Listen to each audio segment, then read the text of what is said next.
Estudios Ingleses y maestra en Estudios del Renacimiento y la Modernidad Temprana por Queen Mary University of London y realizó una estancia postdoctoral en el Instituto de Investigaciones Estéticas de la UNAM. Ha sido investigadora invitada en la Universidad Ca' Foscari en Venecia y en la John Carter Brown Library en Providence, Rhode Island, donde fue co-curadora de la exposición digital Constellations, Reimagining Celestial Histories in the Early Americas, y ha impartido clases también en Brown University, Queen Mary University of London y el posgrado en Filosofía de la Ciencia en la UNAM. Su trabajo aborda el entrecruzamiento entre instrumentación, creencias, prácticas y política en la experiencia de la observación celeste en la modernidad temprana. Asimismo, su investigación se pregunta por la creación y circulación de discursos visuales y textuales de saberes celestes en la modernidad temprana. Posterior a la participación de Nidia Pineda, vamos a dar espacio para las preguntas de todos aquellos que estén interesados en dialogar con Omar e incluso también con Nidia. Y las preguntas se recibirán para quienes están en la plataforma de Zoom, adentro del chat del mismo Zoom, y para quienes nos siguen en Facebook, en el mismo chat de Facebook, y les daremos respuesta en su momento. Muchas gracias, Omar. Te dejo el micrófono. Muchas gracias, Maru. Bueno, un placer estar con ustedes en este seminario que me parece un esfuerzo muy valioso de interdisciplina e interinstitucional, ¿no? Gracias también a Nidia Pineda por sus comentarios y, bueno, a todos los que nos estén observando. Voy a compartir la presentación. Ah, no está habilitada. No sé si me puedan habilitar para compartir. Sí, un segundo. En teoría sí, sí lo está. ¿Sí? Ah, ahí está ya.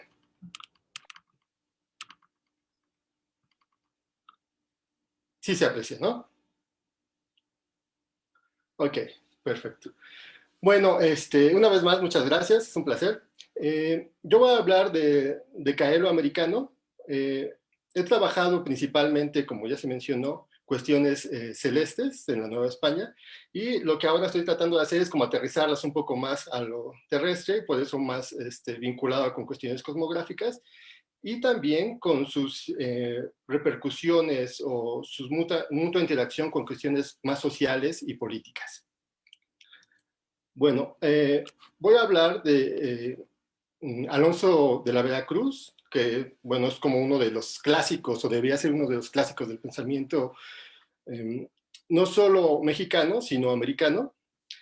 Bueno, ese autor del siglo XVI, en principio su nombre era Alonso Gutiérrez, estudió en Salamanca y posteriormente viajó a la Nueva España, donde cambió su nombre a Alonso de la Veracruz por el puerto que lo recibió, y ha sido considerado uno de los introductores de la filosofía europea, no solo en México, sino en el Nuevo Mundo, tanto por su labor académica, en un principio de clases en Salamanca. Al trasladarse acá, impartió primero clases en la región purépecha y después en la naciente universidad. También fundó bibliotecas y es autor de algunos de los primeros impresos sobre filosofía en el Nuevo Mundo. Tanto de filosofía natural. Bueno, me voy a tratar principalmente en su texto de filosofía natural, pero no solamente escribió sobre esto, sino que de su curso de artes y filosofía va a sacar diversos textos. En principio, unas súmulas y una dialéctica, impresas ambas en 1554, que se consideran los primeros textos de filosofía impresos en América. Y ese mismo año también va a dictar una reelección que se perdió por algún tiempo y fue recuperada en el siglo XX por Ernest Burroughs, sobre el dominio de los indios y la guerra justa, publicada en 2004 por la UNAM. Entonces vemos que conjunta cuestiones de filosofía, y de epistemología y de filosofía política. Pero nosotros lo que nos vamos a interesar va a ser principalmente en su filosofía natural, la cual va a ser expresada en su texto de Física Speculatio, publicada en 1557, con el cual concluye sus textos del curso de filosofía o de artes, ¿no?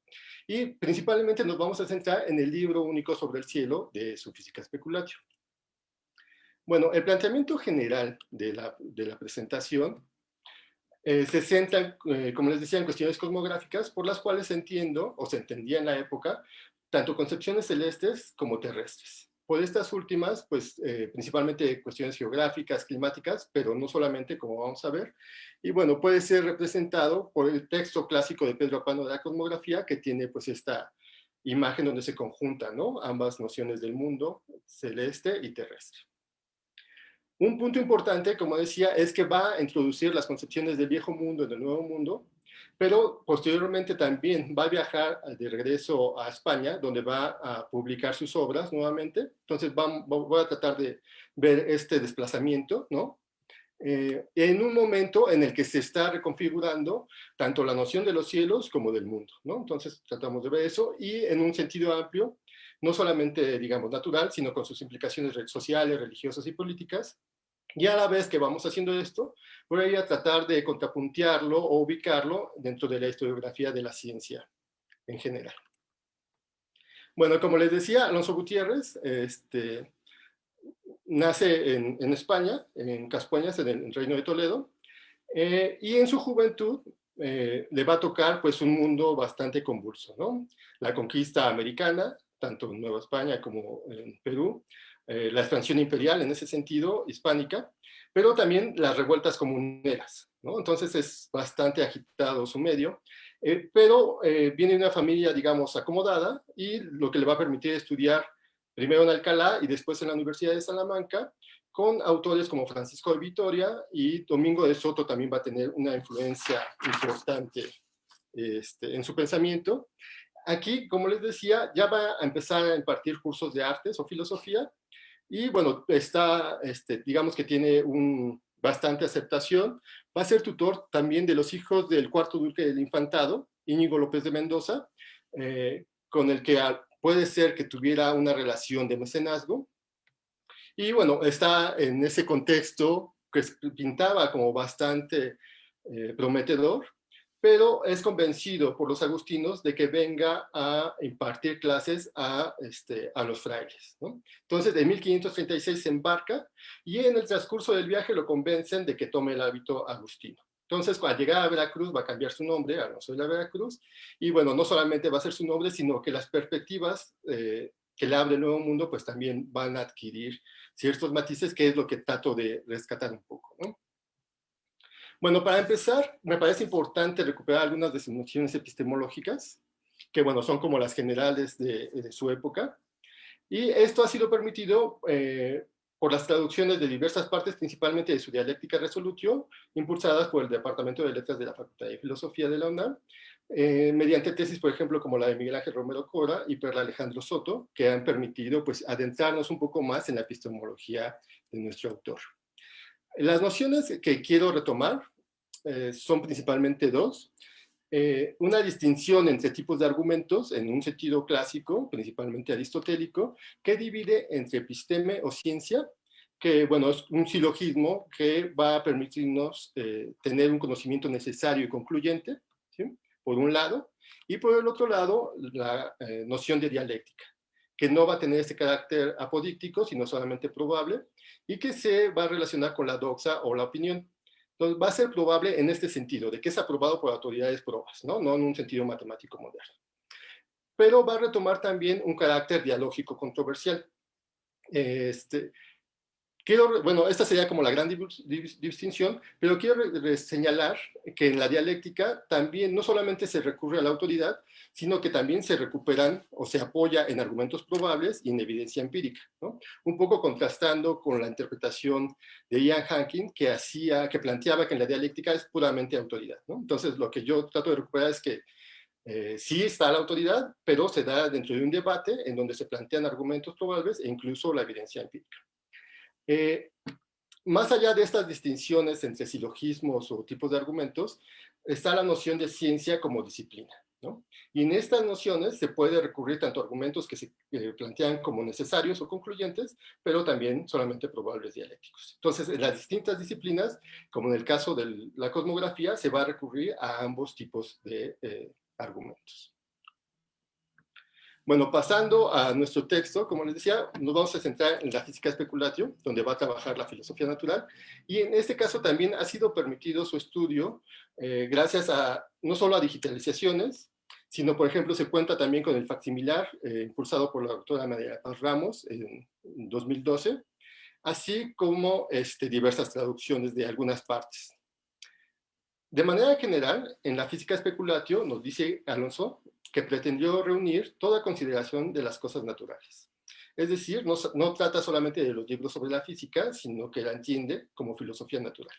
Y entonces va a incluir libros efectivamente sobre física, pero también sobre generación y corrupción, meteorología, del alma y del cielo. En casi todos estos libros nos dice que va a seguir el orden de Aristóteles, ¿no? Y bueno, pues más o menos el acomodo, pero también va a modificarlo, va a omitir algunas partes y va a introducir otras nuevas. Bueno, en nuestro caso nos vamos a centrar en el libro sobre el cielo, que también se cuenta con una traducción de Mauricio Biocho de 2012, y en este caso lo va a reducir, ¿no? Si Aristóteles planteaba 4 libros, o bueno, lo desarrollaba en 4 libros, Alonso va a plantear, o lo va a tratar solamente en un único libro, y va a plantear 7 especulaciones. Si el universo es perfecto, si el cielo debe ponerse como cuerpo simple o como compuesto de materia y forma, si de un cuerpo simple solo existe un movimiento simple, si todos los cuerpos simples son de figura esférica, sobre los climas, si toda la Tierra es habitable, y si el paraíso terrestre está realmente en las regiones del Oriente. Bueno, como podemos observar, de estas, solamente las primeras 4 son efectivamente parte de lo que plantea Aristóteles en su libro sobre el cielo. Sobre los climas y si toda la Tierra es habitable, pues también los trata Aristóteles, pero más en sus meteoros, y está principalmente motivado en el caso de Alonso, pues por los nuevos descubrimientos, ¿no? En la última especulación, si el paraíso terrestre está realmente en las regiones del Oriente, pues retoma tanto estas cuestiones como naturales, pero también obviamente, o geográficas, pero también teológicas, ¿no? Entonces, como podemos ver, pues está mezclando no solamente cuestiones celestes con terrestres, sino también teológicas. Bueno, al final de esta primera edición de su libro sobre el cielo, Alonso va a introducir el Tratado de la Esfera de Campano de Novara, que es un autor del siglo XIII. Y lo introduce, nos dice, con la intención de ofrecer al menos los primeros rudimentos de la astrología, es decir, astronomía, algunos de los cuales no fueron tratados por Aristóteles, ¿no? Entonces, bueno, podemos ver también que no es, digamos, como recupera el desarrollo que se venía dando en la Edad Media, ¿no? No solamente apegado a Aristóteles solamente. Es importante señalar que tanto el texto de Alonso como el de Campano no tratan cuestiones de cálculo, sino que presentan una visión del mundo de manera general. Esta visión general va a ser normalmente la tradicional asociada al aristotelismo tomista, pero también al recurrir a planteamientos dialécticos, pues se van a introducir opiniones alternativas, ¿no? Entonces, por ejemplo, van a retomar la noción de esferas celestes, hegemónica en su época, pero, por ejemplo, Alonso va a hablar también de que hay algunos que piensan que el cielo es único y fluido por el cual se mueven los planetas. Es decir, no explica mediante esferas, sino los planetas se mueven por sí mismos en un cielo fluido. Pero, bueno, él retoma la noción clásica de esferas celestes. También al hablar de los cometas, los cuales de manera tradicional los ve como sublunares, pues no los trata en el cielo, sino sobre los meteoros. Y retoma la opinión de Aristóteles de que son exhalaciones sublunares, pero también refiere a la opinión de Pitágoras, Demócrito, Séneca e Hipócrates de que son celestes, ¿no? Entonces, podemos ver esta diversidad de opiniones. Y bueno, por otro lado, aun cuando llega a referir cometas que observa en la Nueva España y posteriormente ya después de 1572 también refiere la nova, eso no le hace cambiar su postura, ¿no? O sea, los cambios en las concepciones celestes no están dadas a partir de esta observación de cometas, por ejemplo. En el caso de Campano, también va a referir opiniones alternativas. Por ejemplo, nos dice: algunos afirmaron que no es la esfera celeste la que se mueve, sino la Tierra la que gira cada día. Es decir, están atribuyendo un movimiento de rotación. También refiere la variación de Capella, en la cual Mercurio y Venus van a girar alrededor del Sol y no alrededor de la Tierra, ¿no? Entonces, podemos ver estas innovaciones, ¿no? O bueno, estas ideas alternativas, más bien. Entonces vemos que la dialéctica va a servir para introducir las nociones hegemónicas aristotélicos tomistas, pero también para tener noticia de diversidad de autores y de otras tradiciones alternativas. En el caso de Alonso de la Vera Cruz, nos dice que va a pretender aducir o argumentar a favor de lo mejor que nos han transmitido nuestros mayores, de la misma manera en que el connatural de las abejas las lleva a extraer lo dulce, tras colectarlo de entre las flores más diversas. Bueno, podemos ver aquí pues ya un cierto espíritu de elección y eclecticismo, mismo que José Gauss planteaba o atribuía solamente a siglos posteriores con la introducción de la ciencia moderna, ¿no? Y bueno, por lo menos en nuestro autor vamos a verlo en un caso particular, ¿no? Acerca de la cuestión de la materia celeste. La opinión tradicional aristotélico-tomista planteaba una distinción entre la materia terrestre y celeste, ¿no? Son totalmente diferentes, y para explicar que en los cielos no se da corrupción. Alonso concede que esta opinión es probable, pero nos va a decir que que no es suficiente, ya que la corrupción no solamente se da por la materia, sino que puede ser motivada por otras causas. Por ejemplo, por agentes contrarios, por razón de la forma, a causa de las disposiciones que requiere el sujeto, que no son tan válidas o tan fijas para permanecer. Entonces, por su lado, va a sopesar esta primera opinión con aquella otra que plantea que hay una misma materia en los cielos y en la tierra. Esta última opinión le va a poder ser más probable, basada en los argumentos que ya vimos, ¿no? De otra forma de explicarlo, no mediante una distinción material, pero también va a recurrir a un argumento de autoridad, a autoridades, digamos, en general, ¿no? Plantea así que esta opinión era propia de autores anteriores a Aristóteles, pero retoma principalmente el caso de Platón, el cual decía en el Timeo que los cielos son corruptibles, pero no se corrompen por voluntad divina, ¿no? Esta opinión también se la atribuye a teólogos de manera general, pero señala específicamente a Bonaventura, a Egidio Romano, a Guillermo de Ockham, ¿no? Y a Alfonso de Madrigal Tostado, este último de la Escuela de Salamanca. Bueno, como vemos, por ejemplo, en la cita de Platón, se trata de armonizar lo que es filosofía y religión, ¿no? O sea, que los cielos fueron creados y también en algún momento pueden ser destruidos si es la voluntad divina, ¿no? Entonces trata de armonizar la filosofía con estas cuestiones escatológicas, teológicas. Bueno, podemos ver que esta innovación aún sutil, ¿no?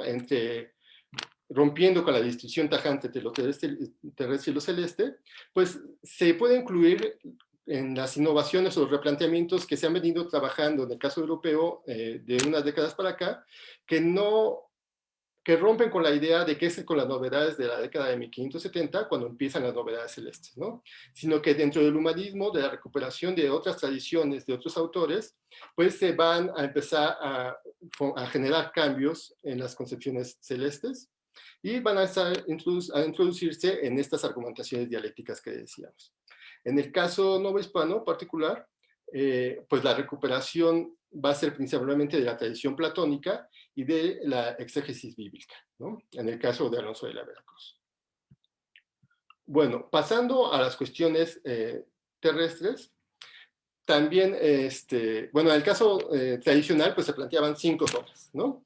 Y bueno, a nosotros nos va a interesar principalmente la zona tórrida, que en un principio, bueno, Ptolomeo lo planteó como una cuestión, digamos, no concluyente de si estaba habitada o no, pero después se fue planteando que debido a su sumo calor era inhabitable, ¿no? Esta cuestión sería debatida a lo largo de la Edad Media y, por ejemplo, Campano de Novara planteaba que la zona ecuatorial, ya que sus días y sus noches son iguales, pues sería sumamente templada, tanto así que ubica en ella al paraíso terrenal, ¿no? Este caso de Campano de Novara, de la esfera de Campano de Novara, es interesante, me parece, porque aun cuando el texto que incluye Alonso es exactamente el mismo, al ser impreso dentro de la zona tórrida americana, pues la noción de la zona tórrida es otra, ¿no? Si Campano lo planteaba como que pueden existir algunas regiones que no son desconocidas, pero que pueden ser habitables solamente como una posibilidad, pues ahora tenemos todo un nuevo mundo que se va a encuadrar en esta visión positiva de Campano de Novara. Alonso de la Veracruz va a retomar estas nociones, no solamente de Campano, sino de otros autores, pero la va a enriquecer también con su experiencia de la naturaleza del Nuevo Mundo. Entonces recupera, por un lado, esta reinterpretación textual que viene desde el Génesis, que planteaba que el paraíso se encuentra en la zona, en el oriente, ¿no? Y que se puede ver, por ejemplo, en su cuestión, que plantea que si realmente se encuentra allí, pero también en autores como Isidoro de Sevilla, en Robert Anglicos y en mismo Campano, ¿no? Que plantean esta región como sumamente frugal, ¿no? Y casi paradisíaca, ¿no? Entonces, esa noción textual, o esa tradición textual, la va a contrastar con su experiencia americana, ¿no? Y plantea, por ejemplo, que la zona tórrida es templada, pues el calor en verano no es tan, es que no alcanzo a leer, perdón. Ni el calor en verano es tan fuerte como en España, ni el frío en invierno.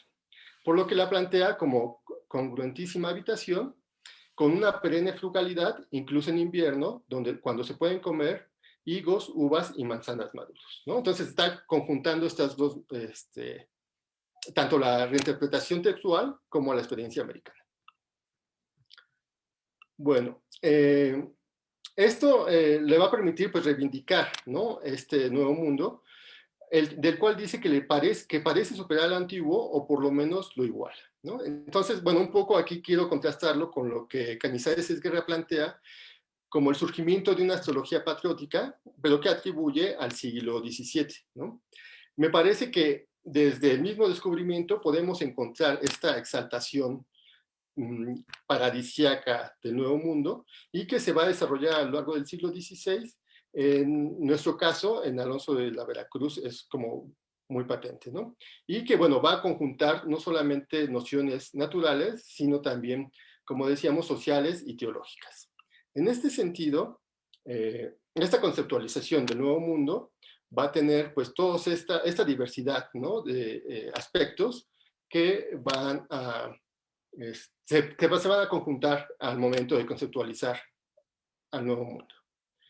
En este caso, podemos encuadrarlos, o nos sirve, por ejemplo, lo que planteara Antonello Gerbi en La disputa del Nuevo Mundo, ¿no?, acerca de sus cualidades, que lo plantea como una discusión que, si en principio era natural, pues se volvió política, ¿no?, o que tenía inevitablemente repercusiones políticas, y las ha tenido a lo largo de la historia. De igual forma, podemos contrastarlo con lo que plantean Stephen Shapin y Simon Schaffer, ¿no?, ya para el siglo XVII inglés, que es cuando dicen que se empieza a tratar, a hacer el esfuerzo de distinguir lo que es un conocimiento natural de lo que es político y teológico, ¿no? Entonces, pero sería para el siglo posterior, digamos, ¿no? Bruno Latour va a retomar estas ideas de Shapin y Schaffer y las va a plantear como una distinción propia de la modernidad, ¿no? Es decir, por un lado vamos a tener lo que es naturaleza, y por el otro lado lo que son cuestiones culturales, sociales, ¿no? O por lo menos como el intento conceptual que tratan de hacer los modernos. No porque haya esa distinción realmente, sino que en la modernidad se trata de hacer, digamos, ¿no? Y plantea Latour que anteriormente, pues, tanto naturaleza como cultura estaban juntos, ¿no? Pero anteriormente no se hacían tantas innovaciones, no se generaban tantas novedades como se harán en el siglo XVII, por temor a que el mundo se volviera un caos, ¿no?, digamos. Entonces, bueno, lo que podemos ver es que en este caso Latour pasa por alto, pues, todas las innovaciones, ¿no?, que incluyen todos estos aspectos, y que representa, pues, el mismo descubrimiento, o bueno, la invención, como dijera Edmund Goldman, de América, ¿no?, en la cual, pues, todos estos elementos van a estar presentes, y que van a servir para movilizar tanto las cuestiones materiales, naturales, la explotación natural, pero también humana del Nuevo Mundo, ¿no? Entonces, un poco lo que trato es como recuperar o interpretar esta visión general desde el siglo XVI, americano. Bueno, eso por una primera parte. Posteriormente, Alonso va a regresar a Europa para defenderse a sí mismo por las denuncias sobre sus planteamientos sobre los diezmos, de los cuales quería excluir a los indígenas, pero también va a defender a las órdenes mendicantes y al mismo tiempo va a difundir su obra, ¿no?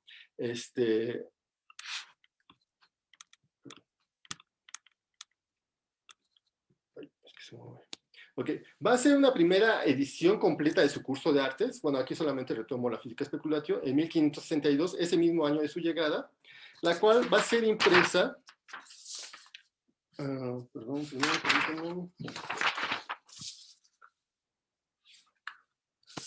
Va a ser impresa por Andrés de Portonaris, quien fuera impresor de obras de Domingo de Soto, de Melchor Cano y Francisco de Vitoria. Andrés de Portonaris imprime su espejo de cónyuges, ¿no? Y por su parte, Juan María de Terranova va a imprimir tanto su física especulatio como su dialéctica y sus súmulas, ¿no? Al parecer, la obra de nuestro autor tuvo bastante éxito porque en 1539 se vuelve a imprimir, pero en este caso se conjuntan los dos anteriores impresores y uno la financia y otro la imprime, lo que nos podría hacer pensar pues, de que tuvo un mayor tiraje, ¿no? E incluso se plantean los textos del curso alonsino para todos los cursos de artes de los agustinos e incluso otras órdenes también los retoman. De manera general, en estas ediciones, la de 1562 va a ser la misma que la novohispana, solamente se va a omitir el texto de Campano de Novara, y en la de 69, aun cuando se conservan pues, la mayoría de las partes, también va a presentar innovaciones importantes. Va a ampliar su contenido en un sentido astronómico, incorporando nuevas especulaciones, donde va a desarrollar su noción de las esferas celestes, de las cuales va a plantear 10, ¿no? Por ejemplo, Campano y el mismo Sacro Bosco planteaban solamente 9, pero ya en la corte de Alfonso el Sabio se retomaban los planteamientos de Tabini y Bencurra del siglo IX para atribuir un nuevo movimiento a los cielos, el de trepidación, ¿no? Con el cual se tenían estas 10 esferas, ¿no? Bueno, un poco la idea es que, digamos, no es una noción como estática, ¿no? Del sistema aristotélico tolemaico, digamos, ¿no? Sino que fue cambiando y esos cambios también se aprecian en la obra de Alonso de Veracruz. Aparte de estas esferas, ¿no? Que van a ser geocéntricas, también nos habla de los orbes excéntricos parciales y epiciclos, ¿no? Los cuales se planteaban como instrumentos gráficos y conceptuales, ¿no? Por ejemplo, en este caso podemos apreciarlos del lado izquierdo. De manera general, aun cuando eran elementos conceptuales, también eran concebidos de manera real, ¿no? Principalmente a partir de la obra de George Feuerbach, de las nuevas teóricas sobre los planetas, en los cuales va a desarrollar más estas ideas que ya se trabajaban desde Ptolomeo, pero los plantea de manera ya más desarrollada, digamos, y los concibe como reales. Esta va a ser la influencia o la herencia que retoma también Alonso de la Veracruz para su conceptualización de los mismos. Y en este caso, el caso aloncino, nos va a servir también, por ejemplo, para contrastarlo con algunos de los planteamientos que se plantean de manera general sobre esta concepción realista, por ejemplo, que Barker y Goldstein plantean que es predominante en el siglo XVI, pero que autores como Stephen Crowder plantean que esto es cierto solamente para astrónomos, pero no para filósofos naturales, quienes los veían como artificios para salvar los fenómenos. Bueno, en el caso de Alonso, como decíamos, considera reales estos excéntricos epiciclos, pues los mismos son los que llevan consigo a los planetas, ¿no? Son los que nos explica que arrastran con ellos a los planetas. Al mismo tiempo nos dice que al momento de ir girando, como podemos ver en la ilustración, se van moviendo estos orbes excéntricos. Al momento de hacerlo, no se da nunca vacío ni interpenetración entre ellos, es decir, lo está concibiendo de manera física. Y bueno, esto nos sirve para señalar que no solo los astrónomos, sino también filósofos naturales como Alonso de la Veracruz, concebían a los mismos como reales. Bueno, en 1569, en esa edición, también va a ampliar el contenido geográfico con dos nuevas especulaciones, en donde nos va a ir refiriendo o repasando los contornos del continente americano, de manera textual, ¿no? En prosa, pero nos va a ir diciendo, nos va a ir describiendo las dos costas, ¿no? O sea, primero por el Atlántico y luego por el Pacífico. Y bueno, estas novedades geográficas las podemos encontrar en cómo las mismas se iban integrando en la cosmografía de la época, ¿no? En las cuales pues, se van a plantear diversas incorporaciones, entre ellas a América, ¿no? Como podemos observar ya en estas incorporaciones de Friccio a la obra de Apiano, de su cosmografía, en los cuales, si en un principio teníamos solamente la imagen de la izquierda con el cielo y la tierra, Friccius va a incorporar pues ya la imagen de América. De igual forma, en una edición posterior, en la de 1544, pues va a incorporar toda este mapa, en los cuales pues, podemos ver cómo va a ir delineando los contornos americanos, si bien no de manera completa, ¿no? Si vemos en la parte del norte del Pacífico, pues falta gran parte. Estos reportes de los contornos americanos se pueden ubicar entre los tratados marítimos y geográficos que estaban realizando, pues, tanto portugueses como hispanos, ¿no? Por ejemplo, de la Suma de Geografía y del Arte de Marear de Martín Fernández de Enciso, nos dice María Portuondo que va describiendo las costas americanas con tal detalle que el lector siente que un marinero podría ir reconociéndolas desde su barco, ¿no? Bueno, es como la idea de estas narraciones textuales, ¿no? Por otro lado, también ya posteriormente, a mediados del siglo, pues empiezan a incorporar o a desarrollar de manera más precisa los contornos, por ejemplo, en la cosmografía y geografía de Jerónimo de Giraba, de 1570, el cual conjunta tanto la narración textual como de esta carta cosmográfica, que nos dice que la incluyó para los que desean ver al ojo lo que en mi libro de cosmografía va escrito, ¿no? Es decir, tiene ambas características textuales y gráficas. También, por ejemplo, en la Historia General de Indias de Francisco López de Gomara, podemos ver en una primera edición de 1552 este mapa, esta representación, el cual en la del 54, pues la va a hacer mucho más detallada, señalando principalmente los contornos del continente americano. Dentro de esta tradición podemos ubicar a los reportes de Alonso, que si bien no incluye un mapa, pues nos va refiriendo a estos contornos como podemos ir viendo aquí gráficamente en la obra de Gomara, ¿no? Entonces Alonso nos dice: creí conveniente describir todos los lugares que en el Nuevo Mundo recientemente encontrado están habitados y son conocidos, discurriendo por los lugares marítimos, tanto del mar que se llama del norte, como en el mar que está hacia el austro, mar del sur, y antepondré la altitud del polo y las distancias en lenguas, ¿no? Bueno, la importancia de estos reportes textuales se puede apreciar en que la cosmografía nuevamente de Apiano, en la edición de 1575, se van a incorporar estos reportes textuales tanto de Gomara como de Giraba, ¿no? Entonces, aunque no tenga mapas, tiene bastante importancia dentro de esta tradición cosmográfica. Esto nos permite contrastar un poco lo que plantea María Portuondo de la cosmografía española, hispanoamericana en general, como una ciencia secreta, ¿no? Dentro de esta ciencia secreta en la que la metrópoli y el imperio mantenía ciertas información en secreto, incluye estos reportes marítimos o costeros más bien, como los que ya vimos, y que plantea, por ejemplo, que pueden ser impresos, pero porque no son impresos en un principio en España, perdón, sino en el extranjero, ¿no? Y así explica cómo estos textos que hemos visto, ¿no? Tanto los de Giraba como los de Jerónimo de Giraba como de López de Gomara, son impresos, pero en el extranjero, ¿no? Y plantea esta censura aún más fuerte para América, ¿no? Pero podemos ver que en el caso de Alonso de la Veracruz, pues va a ser una excepción, ¿no? Si bien no llega a replantear, no nos permite replantear toda la concepción de esta ciencia secreta hispanoamericana, pues sí por lo menos podemos ver excepciones.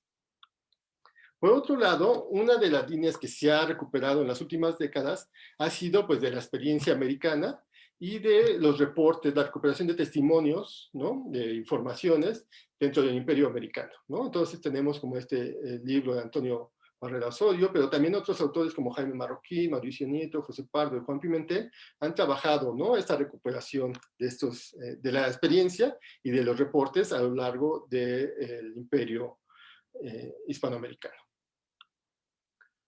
Bueno, en el caso de nuestro autor, como hemos visto, Alonso va a recurrir a la experiencia, ¿no? Ya lo vimos un poquito, pero también a los testimonios.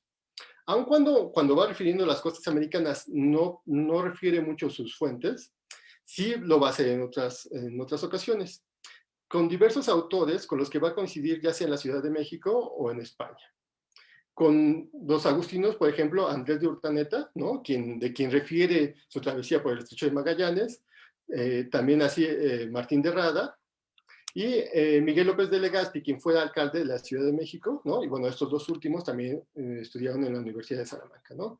Entonces podemos ver cierto vínculo ahí, pero también ellos van a tener un papel muy importante en el viaje y tornaviaje de Filipinas, ¿no? Y bueno, y este papel de estos autores con arraigo en la Ciudad de México, se puede apreciar, por ejemplo, que los mismos, ¿no? Estos descubrimientos se plantean como que han sido hechos por los mexicanos, ¿no? Entonces, con ellos va a tener cierta relación, correspondencia y personal en la Ciudad de México. Y bueno, este es importante porque, bueno, el tornaviaje de Filipinas va a ser lo que va a abrir el comercio transpacífico en un primer momento. De estos testimonios también va a referir lo que es la determinación de la longitud de las Filipinas mediante eclipses. Y bueno, mediante Andrés de Urdaneta va a ser su informante, digamos, que le va a referir las observaciones de Martín de Rada, en las cuales ocupó tanto las tablas alfonsinas como las copernicanas, ¿no? Bueno, en este caso serían las tablas prusianas de 1551, para determinar que las Filipinas se encontraban dentro de la jurisdicción hispana, ¿no? Y como podemos ver, bueno, esto se puede encuadrar dentro de lo que se denomina como interpretación de Wittenberg, donde se ocupa la teoría copernicana, pero sin aceptar su realidad física. Bueno, en 1573 va a ser una última edición también en Salamanca, en España, ¿no? De su Física Speculatio. Y en este caso solamente agrega, o bueno, lo que quiero señalar que agrega, es el reporte, ¿no? De las costas más allá de Estrecho de Magallanes, que plantea, que retomando a Abraham Ortelius, plantea que llegan hasta Nueva Guinea, ¿no? Entonces, bueno, va incorporando, como les digo, por los saberes, los reportes últimos que puede encontrar, ¿no? Ese mismo año, de 1573, de la Veracruz va a regresar a la Nueva España, en este caso como vicario general agustino, no solo de la Nueva España, sino de Perú y las Filipinas, ¿no? Y bueno, como les decía, con diversos autores va a tener correspondencia en Filipinas para tratar no solamente cuestiones de evangelización, sino también sociales en general. Bueno, un poco, digamos, como el balance general, ¿no? De estas concepciones geográficas de Alonso, es cómo se ubican las mismas dentro de su filosofía política también, ¿no? Podemos ver un poco que sus reportes se pueden ubicar dentro de los a mitad dentro de los portulanos regionales, ¿no? Que solamente hacen el reporte de cierta costa, y de la cosmografía mundial que estaba surgiendo en la época, que es una cuadrícula ya de longitud, latitud, y que va a servir a los imperios para delimitar, ¿no? Como en el caso de España y Portugal, que pertenece a cada uno, ¿no? Entonces basta a mitad de estas dos representaciones, digamos. Por un lado, como hemos visto, pues reivindica lo local, el Nuevo Mundo, México, Nueva España, pero también llega a mencionar los intereses imperiales, por ejemplo, la delimitación de Filipinas como parte del mundo hispánico, ¿no? Entonces, bueno, un poco lo que quería señalar es que esta representación simbólica, tanto del Nuevo Mundo como los intereses, ¿no? De la Nueva España como centro, como vínculo entre España y Filipinas, pues no son los mismos que la metrópoli, ¿no? Y hay un cierto desplazamiento para recuperar, pues, la representación local simbólica y los intereses locales también de la Nueva España.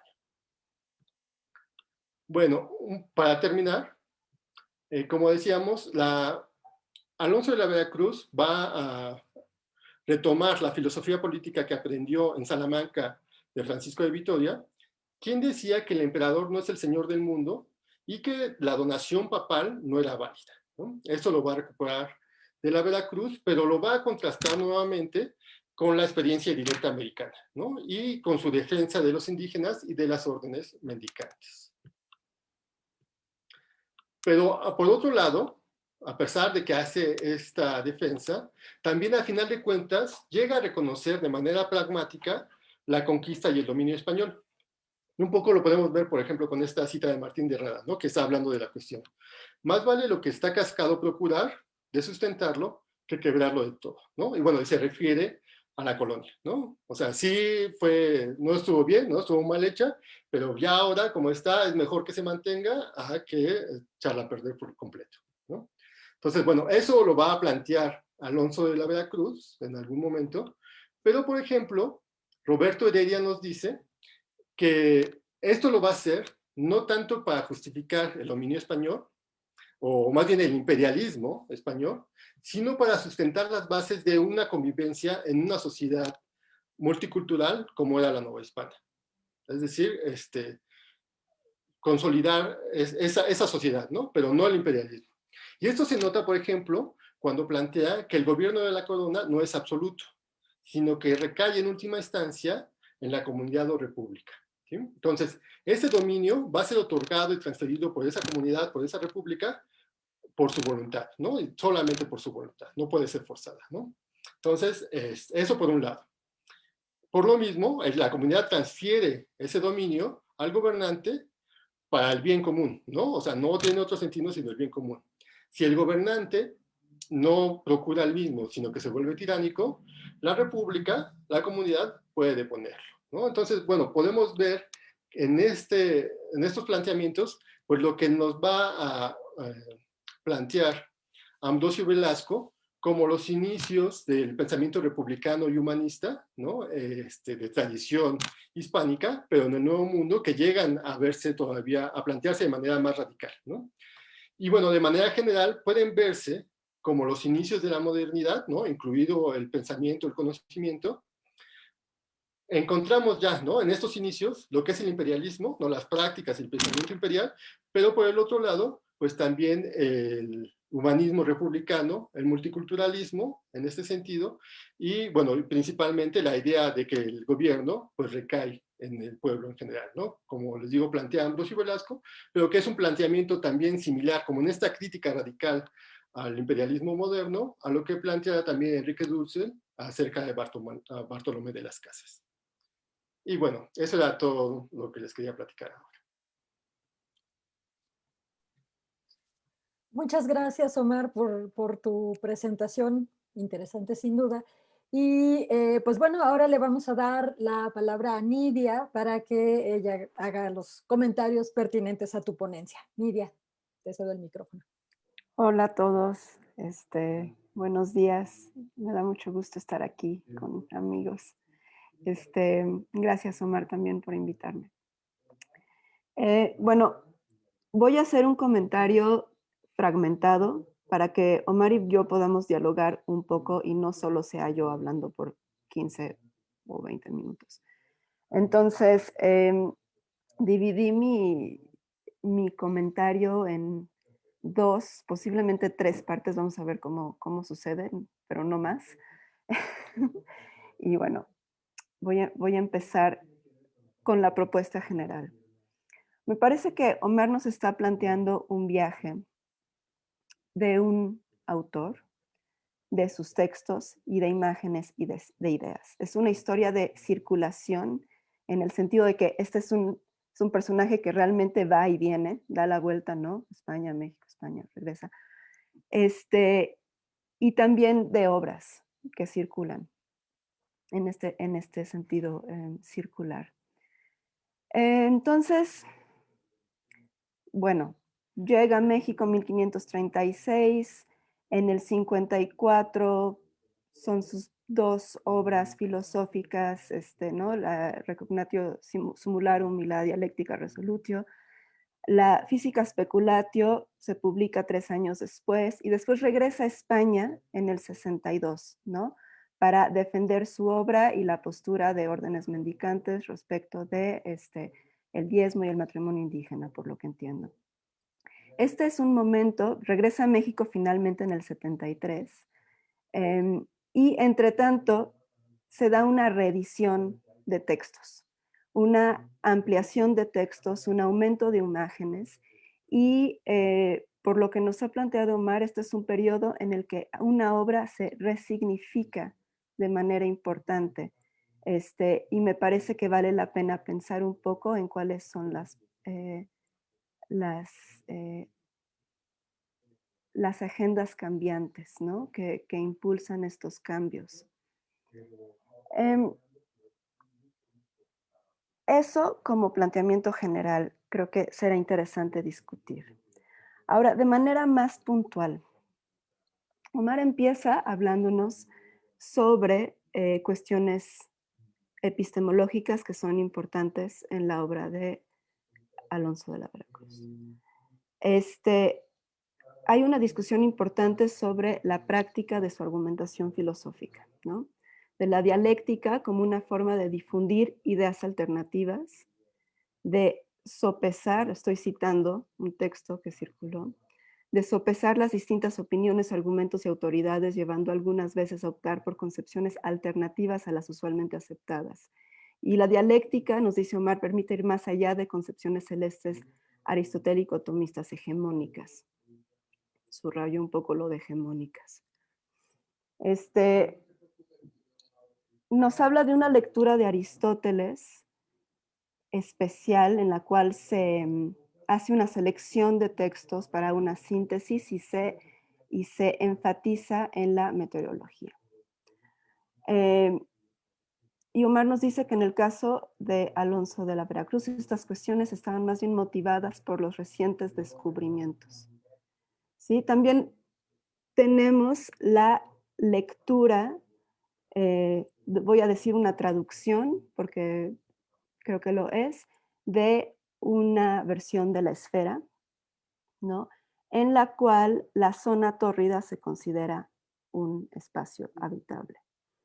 En la discusión de Alonso de la Veracruz también hay huellas muy fuertes de unas lecturas neoestoicas, de la incorporación de pensamiento de padres de la iglesia, de relecturas de Ptolomeo, sobre todo sobre, bueno, relecturas sobre todo medievales de la ubicación del paraíso terrestre, ¿no? Y lo importante creo es que lo destacable es que Omar nos dice que estas ideas se resignifican desde un lugar de enunciación americano, ¿no? Que da lugar a una reivindicación que podemos decir que quizás es exaltación más que reivindicación de las cualidades americanas. Entonces, noté en la exposición y también en la lectura del texto que Omar tuvo la generosidad de compartir conmigo antes de hoy, una insistencia en ciertas palabras, ¿no? Como innovación, contribución y sus sinónimos, herencia en algunos casos. Me parece que la propuesta es como mover la línea del tiempo y la geografía que se propone en una historiografía ya bastante tradicional, ¿no? De la revolución científica, en el que se plantea una genealogía clara de ideas y de personas. Entonces, como que Omar está diciendo, nos podemos ir para atrás, o hay una contribución que no ha sido tomada en cuenta. Ahora, yo estoy totalmente de acuerdo en que hay que entender, ver, ubicar, leer con mucha atención a figuras que están al margen de esa revolución científica que en realidad ha pertenecido a una conversación súper acotada disciplinariamente, ¿no? Que viene mucho de la historia de la astronomía sobre todo. O sea, estudios recientes de la revolución científica que incorporan, por ejemplo, a la alquimia ya nos dan, o a la medicina, sí, una visión completamente distinta de esa visión basada en el cambio de paradigmas cosmológicos. Entonces, estoy como totalmente contigo, Mar, en que hay que rescatar estas figuras, pero ¿cómo hacerlo? O sea, moviendo esta línea del tiempo para atrás, para adelante, abogando por una contribución nacional. O sea, queremos seguir pensando la revolución científica. Yo sé que no lo usaste en tu ponencia, ¿no? Esta categoría historiográfica, pero está realmente muy presente en la elección de las temáticas que expusiste. Entonces, bueno, así, primera pregunta general, ¿cómo te sitúas ahí? ¿A qué, a quién le quieres hablar? Sí, muchas gracias, Nidia. Sí, es como interesante, ¿no? Y es como una pregunta como de fondo, ¿no? Este, bueno, sí, ¿cómo recuperar estas figuras, no? Yo creo que la primera, así lo más sencillo, así sería como, a lo mejor mi postura es situada, ¿no? También, ¿no? Y sí es como un cierto tipo de rescate de lo propio, pero yo no lo plantearía como nacional, ¿no? O sea, porque en el sentido, pues sí, o sea, de nación en la época no había algo como tal, ¿no? Entonces, a lo mejor cierto arraigo, ¿no? Digamos así como más al terruño, ¿no? En general, que a un concepto de nación que pues no existía en la época y que no es como el mismo de nosotros, ¿no? O como estas historias nacionales tradicionales, ¿no? Sin quitar que pueda haber un intento, sí, en este caso sí, yo creo que sí, de reivindicación, ¿no? Ante el pensamiento que ha sido dejado de lado, mexicano o hispanoamericano en general, ¿no? En cuanto a la, bueno, es que planteaste varias cosas. La cuestión de la revolución científica, ¿no? Que creo que era como el punto principal, ¿no? O sea, ¿qué contribución que estoy tratando de recuperar?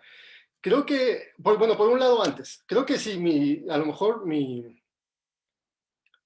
las palabras que ocupé, como decías, de innovación, a lo mejor sí recuperan mucho esta idea de que hay algo con lo que se empieza a romper, ¿no? De que hay una visión hegemónica eh, y que se empieza a plantear, ¿no? Como concepciones alternativas. Eh, Creo que a lo mejor lo planteé de manera demasiado tajante y sí creo que en el medievo, en el Renacimiento, pues hay toda una discusión bastante amplia, ¿no? De cuestiones celestes, terrestres, ¿no? Que están ahí y un poco a lo mejor lo que trato de hacer es más bien como romper la idea de que había algo así como un paradigma aristotélico tomista inamovible, ¿no? O sea, creo que un poco es como romper más con eso. Y en ese sentido, creo que más bien la crítica es al contrario, más que plantear como revolución, o sea, no creo que mis planteamientos, por lo menos en la época, ¿no? Digo, si hablamos del siglo XVII tampoco lo estaríamos más seguro, pero bueno, ahorita el siglo XVI, o sea, no me estoy comprometiendo con una idea de revolución científica, sino creo que puede ser al contrario, ¿no? O sea, que realmente no hay tales paradigmas, sino que en todo momento hay una discusión, ¿no? Entonces, obviamente, pues sí se dan dentro de ciertos marcos, ¿no? Pero la discusión siempre ha estado ahí, ¿no? Entonces, no es que esté un paradigma y luego llegue el otro, sino que esa discusión es mucho más fluida, ¿no? Creo que sería lo que te contestaría ahorita de manera general. Sí, estoy totalmente de acuerdo contigo. Yo creo que estas lecturas muy detalladas del texto que nos has compartido, que revelan algunas posturas de Alonso de la Veracruz sobre la materia celeste, sobre, bueno, eso es lo que tengo ahorita muy claro, no son originales, para nada. O sea, tampoco la ubicación del paraíso terrestre en la zona tórrida, ni la habitabilidad de la zona tórrida, y tampoco es el único en mencionar eso en la Nueva España en su tiempo, ¿no? Sí, pero creo que no trata de ser original. Exacto. O sea, ni siquiera lo intenta, ¿no? O sea, esa noción moderna, ¿no? Como cartesiana, o sea, no está ahí. Exacto. Creo que el énfasis en la conversación contemporánea, situándolo en redes mucho más amplias de circulación del saber, puede mostrar otra idea de la historia de la ciencia a finales del siglo XVI. Sí, sí, sí, creo que esta misma recuperación como humanista de diferentes textos, ¿no? Incluso de una Prisca Sapientia, o sea, es que no se trata de romper, sino de dar una interpretación más fiel, ¿no? Del mundo, digamos. Pero, o sea, más fiel de acorde a la Biblia y acorde a los primeros padres, por ejemplo, o al saber ancestral, ¿no? Bueno, y el último, segundo, y creo que va a ser el último punto porque veo que hay varias preguntas, es sobre esta idea que tienes sobre la reivindicación americana, naturaleza, sociedad y política.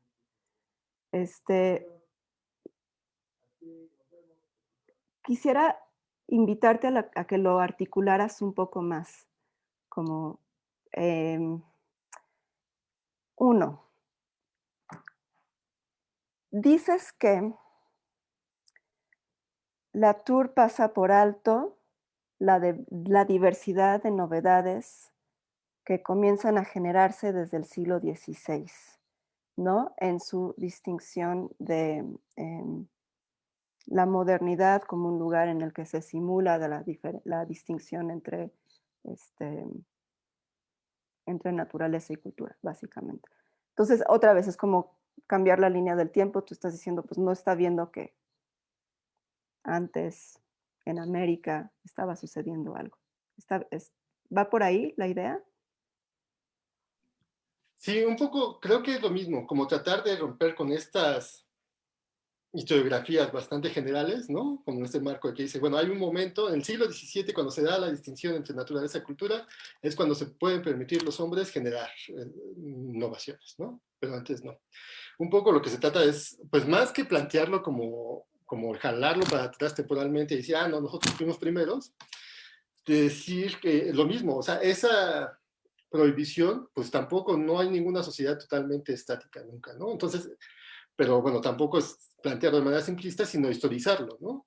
Y creo que sí hay una ruptura tajante en el descubrimiento del Nuevo Mundo, ¿no? O sea, no porque en la Edad Media, en el Renacimiento, no hubiera innovaciones, que claro que las hay, pero incluso muchas de esas innovaciones van a permitir el descubrimiento del Nuevo Mundo y ya posteriormente su explotación. Y creo que toda la movilización, que es lo que pone el énfasis Latour, ¿no? O sea, cómo se movilizan tanto naturaleza como humanos, eso es un giro importante a partir del descubrimiento del Nuevo Mundo y que va a permitir precisamente la creación de estos imperios modernos. ¿Y dónde ves en la obra, en el texto, porque tu interpretación viene realmente mucho de la lectura cercana del texto, esta imbricación entre cultura y naturaleza? O sea, en Schaffer y Chapin, yo creo que la lectura es distinta. Están diciendo que la epistemología es política, no que se separa. Siempre lo es y está presente en el texto, en la articulación, ¿no? Y en las prácticas. Entonces, ¿dónde aquí ves tú eso? Sí, un poco más bien, mi crítica va más como en el sentido de Latour, ¿no? Y creo que sí, Latour, no estoy seguro también si Schaffer y Chapin asumirían la posición de Latour tampoco, porque lo que están diciendo es que siempre están imbricados, ¿no? Pero en el siglo XVII se trata, ¿no? Por lo menos Boyle trata de separarlos y decir, bueno, está el experimento en donde vamos a dejar afuera las cuestiones políticas y religiosas, ¿no? Lo intenta o lo trata de plantear así y la ciencia moderna va a recuperar ese intento conceptual de separar, ¿no? Pero obviamente nunca están separadas, ¿no? Creo que Latour lo lleva más lejos, ¿no? Y ya lo plantea como algo propio de la modernidad, ¿no? Bueno, en el caso de Alonso de la Veracruz, creo que esta reivindicación es efectivamente esta exaltación, como decíamos, no reivindicación, ¿no? No habla demasiado, Alonso de la Veracruz no hace demasiada historia natural, digamos, ¿no? O lo hace más en sus textos de filosofía política, ¿no? Pero digamos que hay como una distinción ahí. Pero cuando habla de la naturaleza, sí deja ver como todas sus implicaciones religiosas con esta cuestión del paraíso y en la misma también, pues, humanas, ¿no? O sea, es como lugar, el mejor lugar para el hombre, ¿no? Un poco, digamos así, ¿no? Entonces, estas cuestiones como naturales, no solo astrológicas, ¿no? Sino climáticas, naturales en general, pues van a tener estas implicaciones teológicas, pero también para el hombre, ¿no? Entonces, ahí es donde yo creo que está su exaltación americana, ¿no? Y un poco se nota más cuando se contrasta, por ejemplo, con las nociones que estaban denostando también la naturaleza americana y también a los hombres, ¿no? Entonces, creo que ahí se ve este contraste más claramente. Y creo que ahí sería un buen lugar para armar el argumento. O sea, ver la filosofía natural en los textos políticos, buscarlo ahí, me parece que es un proyecto emocionante. Y bueno, el final del texto fue como lo más emocionante para mí. Y creo que es así como para dónde seguir. Muchas felicidades, Omar. Muchas gracias, Nidia. Gracias, Omar y Nidia. Pues bueno, me parece bien interesante este diálogo que están sosteniendo o que sostuvieron entre ambos. Y bueno, yo creo que damos ahora paso a los comentarios y preguntas de los asistentes. Tenemos primero aquí dentro de la sesión de Zoom una pregunta de Ambrosio Velasco y después también una duda de Javier Poveda. Entonces, leo primero la pregunta de Ambrosio.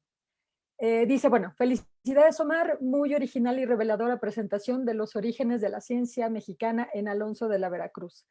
Mi pregunta es, ¿cómo se articula su cosmografía con su crítica política a la conquista y al imperio español? ¿Quieres responder ahora a Ambrosio y después les damos la palabra a Javier y a Jorge? Omar. Sí, es Muy que bien. creo que ya se fue Ambrosio, ¿no? Si quieren. Sí, pero como esto se está grabando en Facebook y se queda la pregunta al aire, entonces yo creo que Ok. sería bueno. No me he ido, sigo Ah, escuchando a punto de irme, pero todavía no. mira. Todavía no Por eso empieza digo, nuestro si seminario. está todavía por ahí, pues de una vez, mejor.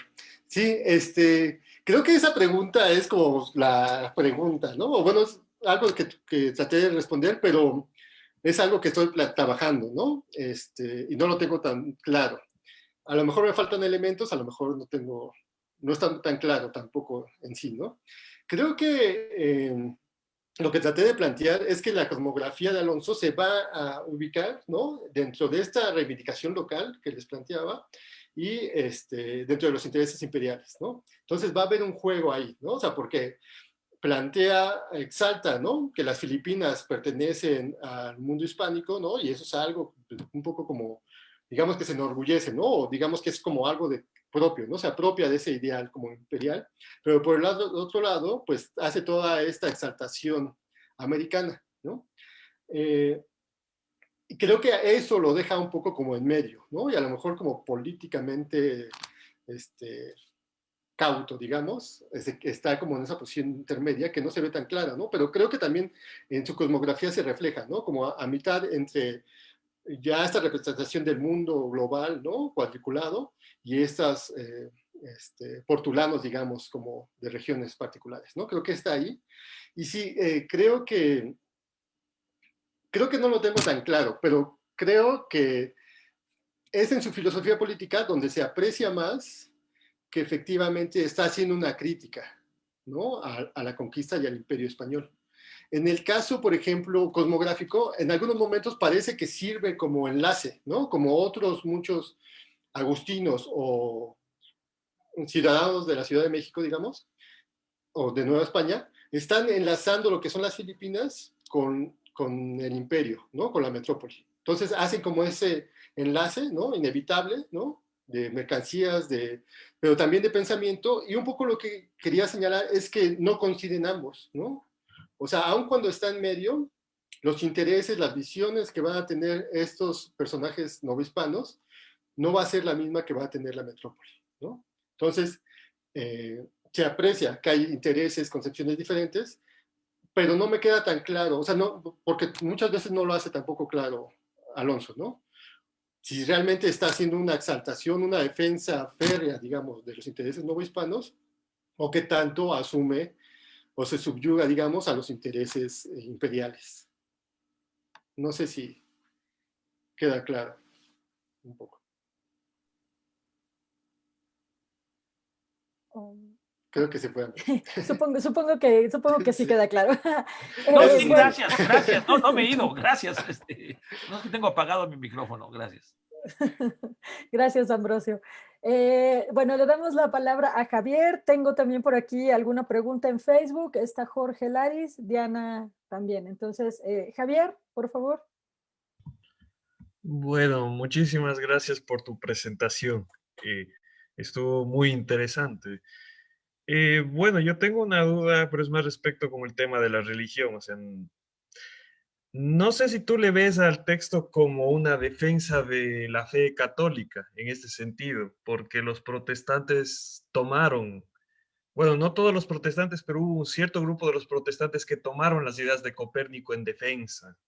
O sea, Lutero se produce cisma, se separan los reinos alemanes y muchos de los príncipes alemanes toman las ideas de Copérnico. Entonces, no sé si tú lo ves más como una defensa de la fe, más que cualquier otra cosa. Gracias. Sí, gracias, Javier. No lo había pensado así realmente. Creo que mm, obviamente asume la fe católica, ¿no? Alonso de Veracruz. Pero por el otro lado tiene este planteamiento mucho más multicultural que comentaba, en el que, por ejemplo, los indígenas también valora la organización y las creencias indígenas, ¿no? O sea, no plantea que la fe se deba imponer por la fuerza, por ejemplo, ¿no? Un poco como en la línea de Bartolomé de las Casas. En su texto, digamos, más astronómico, ¿no? Ya sobre el cielo, Copérnico lo señala, pero realmente ni siquiera se detiene a plantear que si está bien o está mal, ¿no? O sea, simplemente lo retoma en esta noción más de que sirve en la práctica, pero no es verdad realmente, ¿no? Entonces creo que, o sea, sí sigue dentro de la fe, ¿no? Eso es como incuestionable, pero la cuestión de Copérnico no sé qué tanto esté motivada por una cuestión de fe, o más bien de las ideas de filosofía natural, de las concepciones celestes en general, aceptadas en su época, ¿no? Y un poco también creo que el punto es que le damos como mucha importancia a Copérnico, o creemos ver que cuando plantea Copérnico su teoría, debería aceptarse, ¿no? O habría algo así como buenos argumentos a favor de Copérnico, digamos, ¿no? Y bueno, obviamente tiene sus argumentos, pero no era algo que fuera concluyente o que concluyera la cuestión, ¿no? Entonces creo que no necesariamente tenía que aceptarlo y no necesariamente tenía que renegar de él a partir de una cuestión religiosa, ¿no? Sino que simplemente a lo mejor dentro de su filosofía natural, pues no encuadraba. Muchas gracias. Gracias, Omar. Doy paso a una pregunta de Facebook de Durruti de Alba. Dice, buen día, ¿nos podrían ampliar sobre el anexo del texto acerca de la esfera de Campano de Novara en la primera edición de la Física Speculatio? Sí, bueno, no sé por qué quisieras que me ampliara, pero simplemente el texto de Campano, de la esfera de Campano, digamos que es dentro de estos textos, es un poco posterior a la esfera de Sacrobosco, ¿no? Del siglo XIII, ¿no? Y plantea pues la concepción, eh, mm, pues en ese sentido creo que sí, dominante de esferas celestes, ¿no? En su caso va a plantear 9 esferas solamente, ¿no? Va a desconocer la última esfera que se plantea ya, que se estaba recuperando también en esa época, pero él no la retoma, ¿no? Entonces tiene esta noción de que son las esferas las que van arrastrando los planetas, y digamos que es prácticamente, a lo mejor como lo dijo Nidia, ¿no? Es como una edición más, lo planteaba ella, pero digo, como un comentario, dentro de esta tradición de los tratados de la esfera, pues se encuadran dentro de ellas, ¿no? Y las concepciones, pues generalmente coinciden, ¿no? Va a haber cambios, obviamente, pero pues va a ser como esta noción general de una distinción tajante entre lo celeste y lo terrestre. En este caso sí, la materia celeste va a ser totalmente diferente, ¿no? Una quintasencia, un éter. Y bueno, las esferas, ¿no? Más o menos digamos que va a ser como la concepción general de este tipo de textos de la esfera de la época, ¿no? Va a haber cambios, como les digo, por ejemplo, en la corte de Alfonso el Sabio se introduce una décima esfera, la cual va a retomar Alonso, pero de manera general, digamos que conserva, ¿no? Elementos comunes. De acuerdo. Gracias, Omar. Jorge Laris tiene levantada la mano. Jorge. Hola, ¿qué tal? Sí, yo tengo una pregunta. eh, bueno, son más bien, creo que ya que te interesa la parte de la política, podría convenir discutir a historiadores políticos. Eh, y tal vez porque, bueno, yo personalmente tiendo a enfatizar la continuidad en la historia de la ciencia y en general de la modernidad con el medievo. Entonces, por ahí va mi comentario. Por ejemplo, cuando tú hablas de la multiculturalidad, yo estoy de acuerdo. E incluso creo que en cierto sentido, en la historia de la ciencia misma hay un germen multicultural muy antiguo, ¿no? De una disciplina que es desarrollada por paganos griegos, que pasa al mundo latino, se cristianiza, luego pasa al mundo árabe. En el mundo árabe se le conoce como estudios extranjeros, ¿no? Y así se le adopta en el medievo católico. O sea, y el gran Estagirita, el filósofo, es a final de cuentas pagano, ¿no? Entonces, había un germen ahí, creo que multicultural, que a veces se pasa por alto. Eh, y creo que incluso, bueno, ahora que hablas del indigenismo y este sentido, creo que ahí, por ejemplo, hay un texto de Luis Villoro que se llama Los grandes momentos del indigenismo en México. Y él dice que el primer indigenista es Hernán Cortés, por todas sus descripciones que hace luego de los indígenas, conforme va avanzando a lo largo de la conquista y llega a Tenochtitlán y sus impresiones en general son positivas. Quizá con una intencionalidad política de enaltecer su propia conquista, ¿no? No estoy conquistando a unos nadie, sino a un gran imperio. Este, y también creo que también ciertas cosas de las que habla, por ejemplo, de reivindicar el papel de Nueva España dentro de la monarquía, eso está ligado a ciertas ideas políticas medievales que están basadas en el proceso de incorporación político de los reinos medievales, que mediante alianzas matrimoniales o conquista dieron lugar a monarquías. Las monarquías de la modernidad temprana eran pues reinos plurales, ¿no? Con fueros locales, Castilla, Aragón, Nápoles, en la monarquía Flandes, todos eran parte de la monarquía hispánica, pero además territorios diferenciados, ¿no? Y sobre eso creo que han escrito, te puede ayudar mucho, un libro coordinado por Óscar Massini y Juan Ruiz Ibáñez, que se llama Las Indias Occidentales, Procesos de Incorporación Territorial a las monarquías ibéricas. Y también Adeline Rucua ha escrito sobre estas ideas medievales de la idea de la naturaleza, pero no naturaleza como el mundo natural, sino el origen de las personas, ¿no? Por ejemplo, cuando tú lees un texto antiguo, generalmente dicen fulano de tal, natural de Sevilla, o natural de México, o natural de Mérida. Y entonces esta idea de la pertenencia a un territorio, pero al mismo tiempo ser vasallo de un rey que puede estar en una tierra lejana, ¿no? Que tienen orígenes medievales. Y bueno, incluso en ese sentido también la idea del republicanismo, que pues tiene orígenes clásicos, ¿no? La República Romana. Y en el medievo se habla, o sea, el mismo rey a veces dice que se haga esto por el bien de la república, que es la cosa pública. Y entonces, puede también, te digo, tal vez es mi sesgo que yo tiendo a poner énfasis en las continuidades. Jacques Le Goff tiene un texto que se llama ¿Es necesario cortar la historia en rebanadas? Y creo que ahí se le pasa un poco la mano, pero dice, todo lo bueno que hay en la modernidad viene del medievo. Digo, bueno, tal vez se le pasa la mano. Pero es un texto también muy sugerente que podría ayudarte para tratar de comprender en su contexto político pues la defensa que está haciendo de la Nueva España y de América. Gracias, Jorge. Omar. Sí, sí, muchas gracias, Jorge. Me parece muy interesante lo que planteas. Y es un poco como la discusión que teníamos con Nidia, ¿no? O sea, ¿qué tanto hay una ruptura o qué tanto es continuismo, ¿no? Y creo que es una discusión, pues sí, como,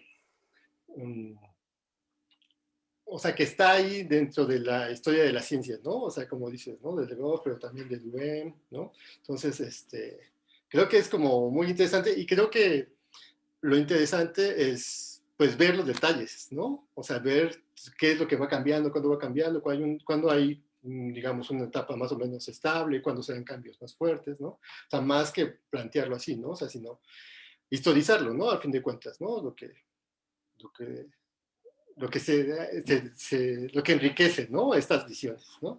Y sí, o sea, me parece muy, muy interesante lo que planteas de la multiculturalidad y cómo estas nociones, pues, son como también medievales, ¿no? Un poco. Yo me centré mucho más, pues sí, del republicanismo, digamos, como renacentista, ¿no? Del humanismo renacentista, pero sí, obviamente viene de cuestiones medievales, ¿no?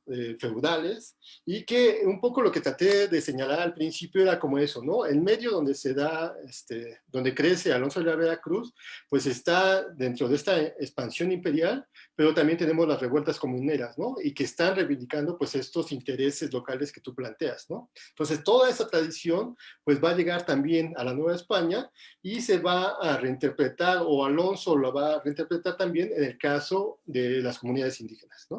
Entonces, creo que eso es muy, muy, muy interesante y que a lo mejor no se ha trabajado tanto, ¿no? O sea, creo que es como rastrear, ¿no? Esas influencias, ¿no? Me parece que sería algo muy, muy rico. De lo de Cortés no me acuerdo de Villoro, pero me imagino que él lo ve más como indigenista, como indigenismo del siglo XX, ¿no? O sea, que trata de modernizarlos, ¿no? No me acuerdo bien cómo plantea a Cortés. Y bueno, sí, también lo de la naturaleza medieval se me hace muy, muy interesante, como en esta idea de que uno tiene una naturaleza, ¿no? O sea, si es del norte, si es del sur, o sea, va a tener una naturaleza, ¿no? Corporal, y eso va a estar conformado, delimitado por el lugar donde nace, ¿no? Entonces sí es como una noción bastante como aceptada en la época, digamos, ¿no? Y bueno, no sé si me quieras aclarar lo de Cortés, porque la verdad no recuerdo bien cómo lo plantea Villoro. Bueno, es un texto que leí en la licenciatura, pero si no mal recuerdo, más bien va por el engrandecimiento de la cultura indígena. O sea, Cortés en ningún momento, por lo menos al referirse a los mixtecas, ¿no? A la Triple Alianza. Él no minoriza a los indígenas, no dice como que fueran, no los desprecia, sino al contrario, los enaltece. Y digo, Sí. puede haber una intencionalidad política, o sea, en engrandecerse a sí mismo como conquistador de una gran civilización. Entonces, más que, pero bueno, pero en ese sentido es como lo trata Luis Villoro. Okay. Sí, sí creo que va más por ese sentido, ¿no? Como enaltecer su conquista, ¿no? Muchas gracias. Gracias, Y muy Omar. interesante. Gracias también por la plática. Gracias, Jorge. Hay una pregunta de Diana Estrada. Diana, te veo con la cámara prendida. Si quieres abrir el micrófono y hacer tú la pregunta. Bueno, no quería aprenderla, pero ya la aprendí. Bueno, básicamente mi pregunta va encaminada como más el rollo social. Soy etnóloga, no historiadora, pero me interesa mucho este tema y por eso pues quise participar aquí. Entonces, pues mi pregunta sería así más o menos como decía ¿cómo se llama? ¿Luis? Jorge, perdón. Acerca de este tema, ¿no? ¿Cómo, desde tu punto de vista, Alonso, digamos, cuál sería su mayor aportación como para las posteriores investigaciones, pero en este rollo social, ¿no? O sea, ¿qué podríamos rescatar de lo que él trabaja? A lo mejor no nada más en este texto, sino como en su obra, acerca cómo trabajarlo en el rollo social, desde tu punto de vista. Gracias. Sí, muchas gracias, Diana.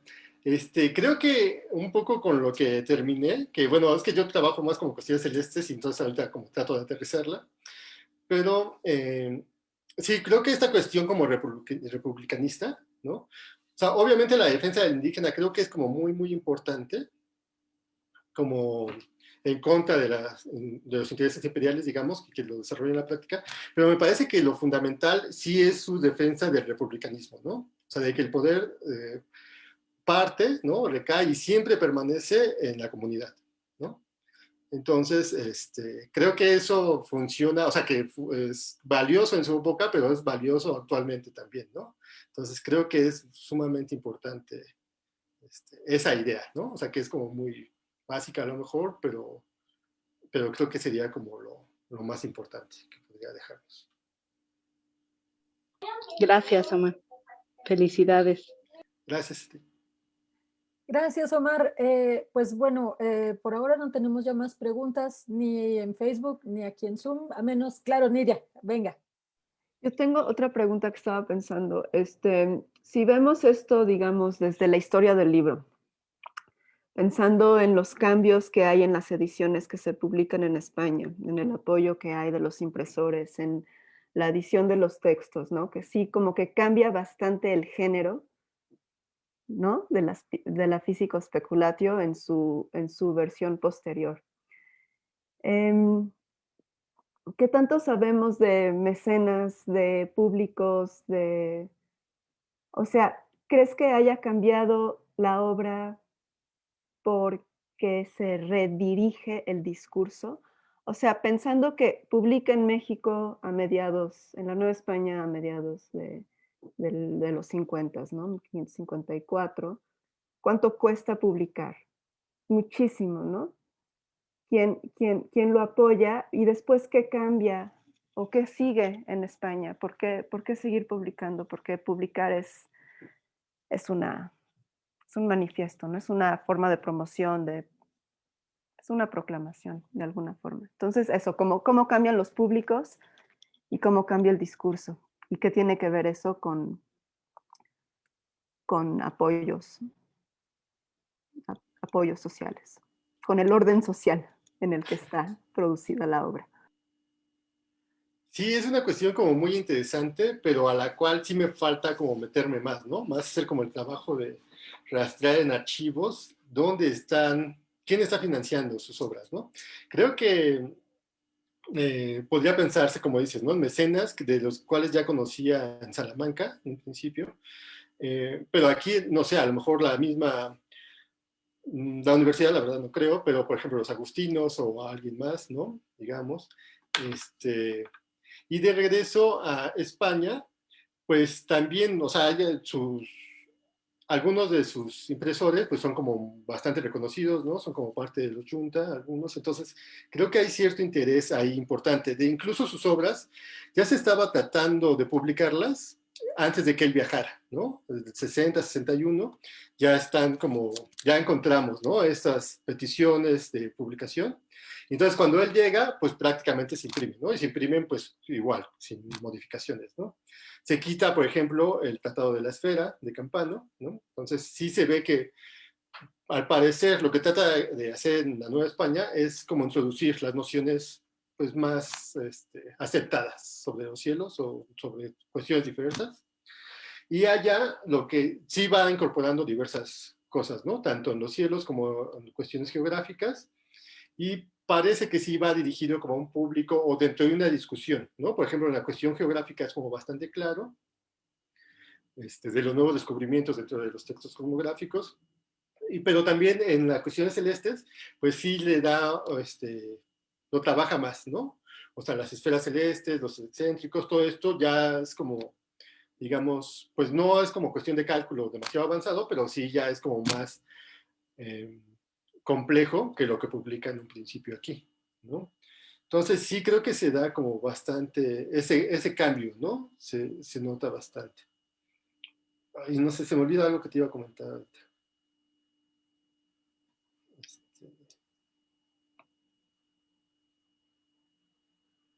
No sé si me preguntaste alguna otra cosa, o es que algo más te iba a decir y se me fue.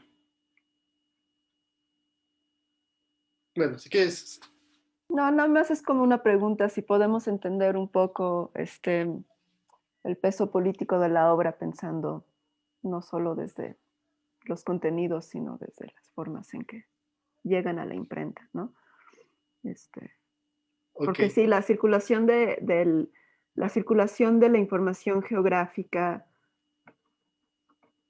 significa muchas cosas, o sea, no es tan fácil hacer el argumento de si hay, y se ha hecho, ¿no? Pero publicación de información geográfica, cierta relación con el poder y la dominación colonial. O sea, es más complicado, ¿no? O sea, los textos llegan a ciertos lugares, se transforman, se regeneran, pues de acuerdo con las agendas muy, muy locales. Entonces, por eso preguntaba eso. Sí, sí, yo creo que sí habría que trabajarlo más a profundidad porque tampoco lo tengo tan claro, ¿no? Un poco como dices, o sea, sí tiene como toda esta implicación, ¿no? O sea, publicar, ¿no? Como el primer texto impreso en América, creo que sí tiene como, pues un mensaje ahí político, ¿no? O sea, que puede pensarse que a lo mejor por el lado de los agustinos, ¿no? O no lo sé, ¿no? Pero sí tiene como toda esta fuerza en su momento, ¿no? Y como dices, pues sí era como algo bastante costoso, ¿no? O sea, se hacía por una intención, ¿no? Entonces, más allá de solamente como difundir o de una cuestión académica, creo que sí tiene estas implicaciones. Y en el lado hispánico, pues igual, ¿no? O sea, como digo, ya estaban este, haciendo estas labores para publicar, ¿no? Y luego pues imprime 3 veces más, ¿no? Se manda a colegios para que se trabaje, ¿no? Entonces creo que sí tiene como una buena recepción. No sé, tampoco es que tenga como los datos precisos, por ejemplo, de quién lo cita, ¿no? Pero eso sería como a un futuro importante trabajarlo, ¿no? ¿Qué tanta repercusión tuvo realmente, tanto aquí en la Nueva España como en España, ¿no? Que es algo que no queda tan claro. Y como dices, ¿no? Y vinculando con estas cuestiones como políticas, que son claras en sus textos de filosofía política, ¿no? Acerca de los matrimonios indígenas, ¿no? Por ejemplo. Pero también en estos textos más de filosofía natural o de epistemología, también me parece que tienen ahí como este trasfondo, ¿no? De validarse como una comunidad, ¿no? De conocimiento. Tenemos un par de intervenciones más, una pregunta de Luz María Álvarez y una pregunta también de Ariel Hartlich. Bueno, te leo la de Luz María y supongo que Ariel tomará el micrófono. De Luz María, Omar, muy interesante lo que nos compartes, gracias.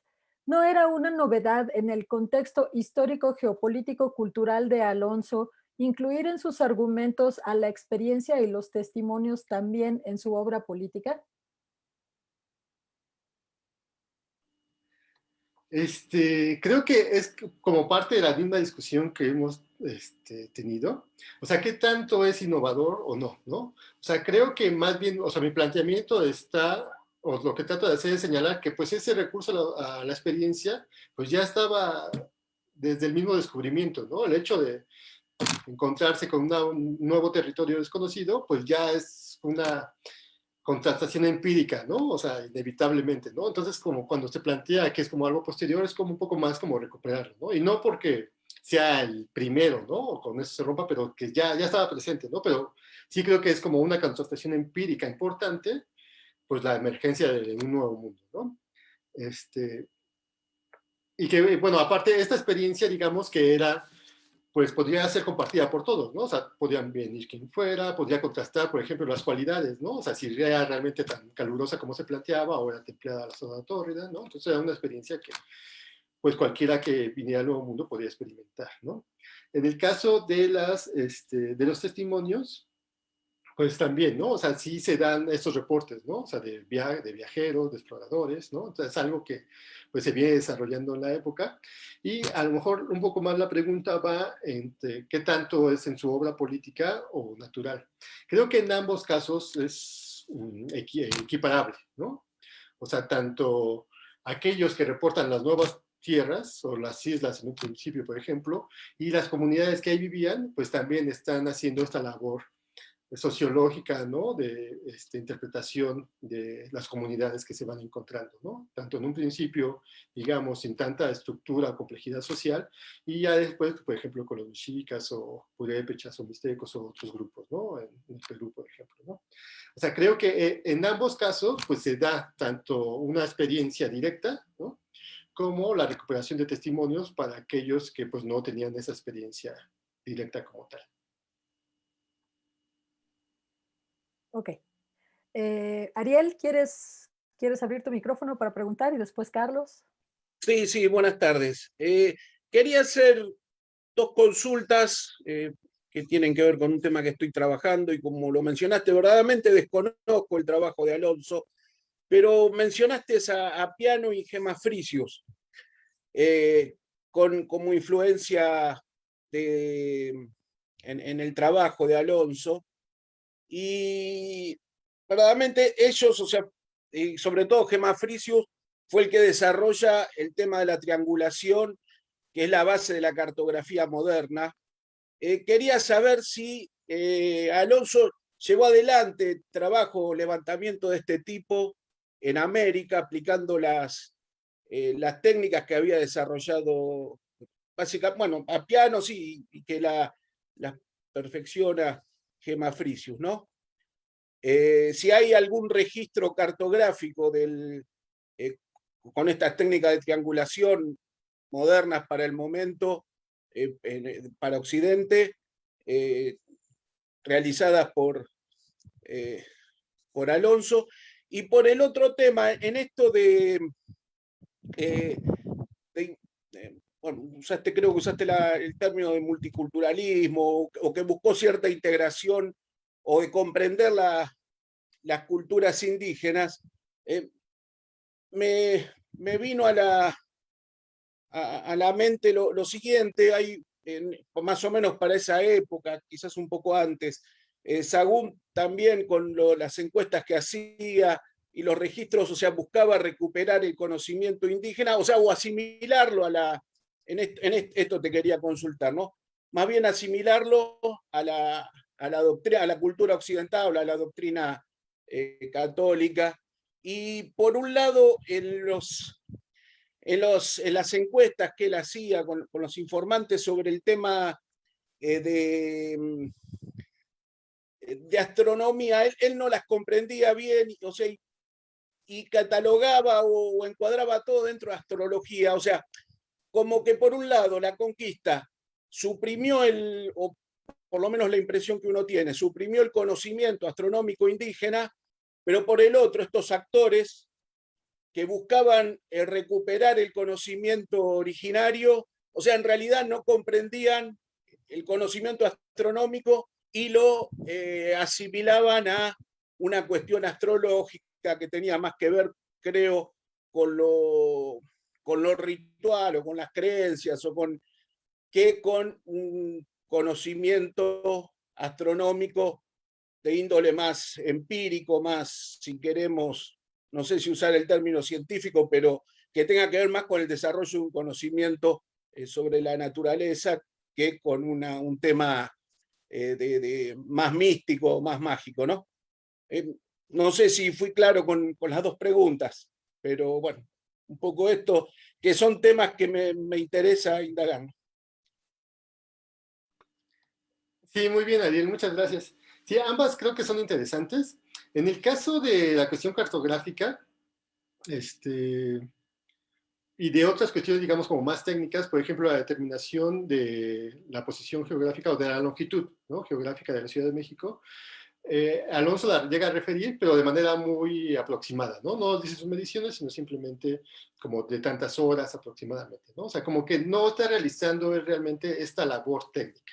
Lo que está haciendo es recuperar los informes de otros, ¿no? Por ejemplo, cuando, o sea, bueno, uno imagina, ¿no? Cuando pues, recupera los informes de las costas americanas, pues no es que él las haya hecho, ¿no?, sino que está recuperando estos testimonios.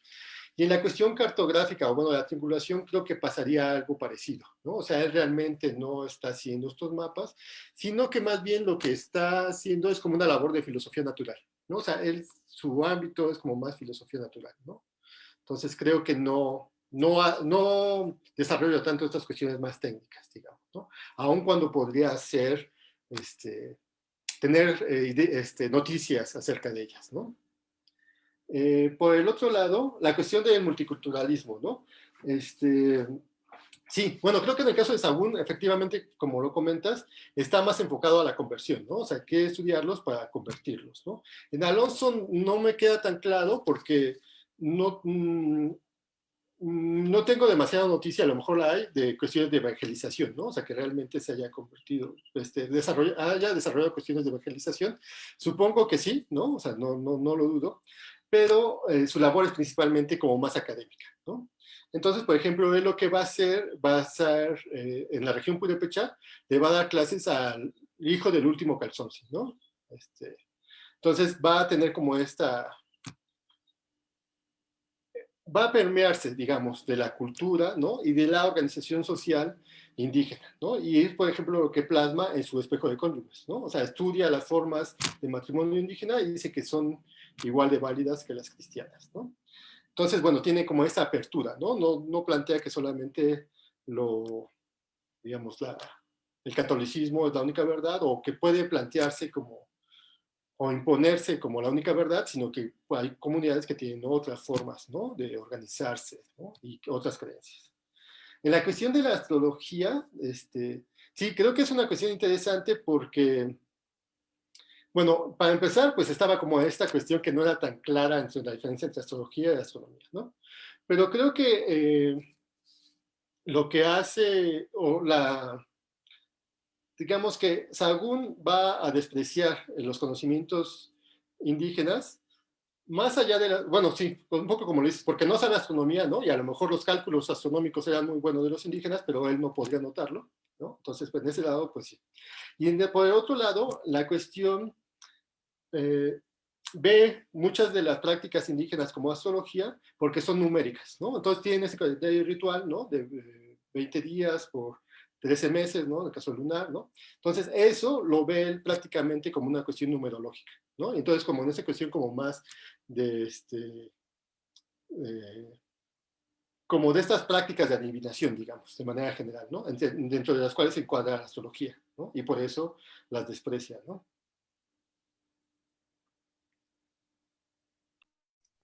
Una cosita, me interesaría esa parte específicamente, cómo trata, por un trabajo que estoy haciendo y que tiene que ver justamente con esto de las triangulaciones y este tipo de cosas y recuperar algunos. ¿Cómo podría acceder al trabajo donde...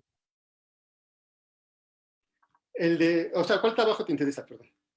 No, con el tema cómo él concebía esto de la astrología, de la astronomía, de la cuestión numérica, esto que me acabas de... ¿En la cuestión de Sahagún? Sí, no, lo de Sahagún sí, no, yo digo Alonso, no. Yo lo de Sahagún sí más lo tengo. Ah, ok. Sí, no, eso que te decía de la cuestión numérica era más de Sahagún, de su interpretación. Ah, de Sahagún, no de Alonso. Sí. Alonso No, no. de Alonso no. Sí, sí. Ah, Alonso no trabajó eso. No, esas cuestiones en particular no. No. Ah, bien. Gracias. Carlos, ¿quieres hacer la pregunta siguiente? Sí, aunque ya de alguna manera regresa a cosas que ya se comentaron, pero bueno, quizá planteándolo un poquito de otra manera. Primero que nada, felicidades, realmente muy estimulante la charla y la discusión. A ver, tú mencionas en un momento dado, un poco en estas cosas que ya te criticó un poco Nidia, de que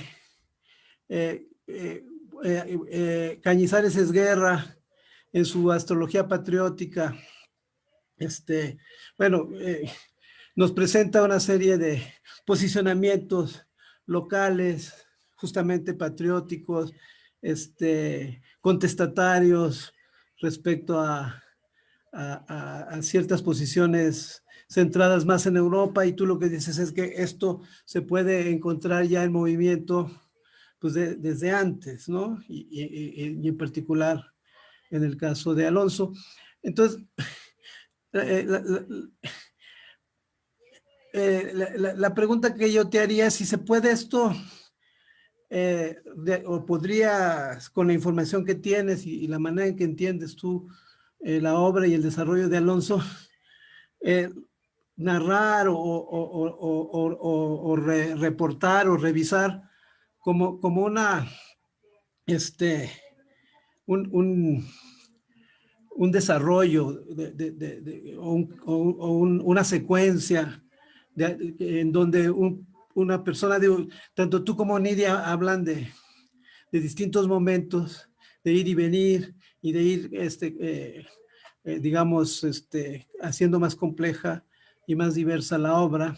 Si el hecho de viajar a América y tener las experiencias que tú nos cuentas, de las que tienes reportes, etcétera, hace que este personaje, este filósofo natural, de alguna manera, al asumir este rol o esta identidad de sabio, filósofo, la asume de un modo, o sea, siguiendo ciertos moldes o modelos cercanos a él, pero que transformándola, ¿no?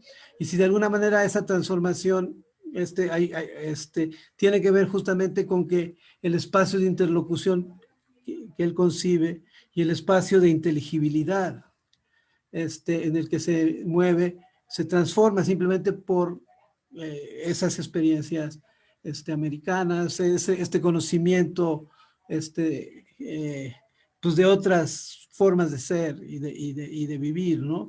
Es decir, la idea la pregunta concreta es si la identidad del filósofo natural sufre algún tipo de reajuste, aunque sigas, como tú nos has mostrado claramente, y Nidia también, participando del mismo tipo de tradición y de diálogo teórico, empírico de la tradición, ¿no? No sé si fue clara la pregunta. Sí, lo que no me quedó muy claro es que Cañizares, o sea, esa última pregunta, son dos preguntas. Sí, bueno, ¿o qué sí, Cañizares? o sea, para el momento en que Cañizares habla, y hay unas identidades diferenciadas entre el americano y el europeo que él señala, ¿no? En términos de que justamente se ha generado en América una serie de intereses y de visiones sobre las mismas preguntas astrológicas,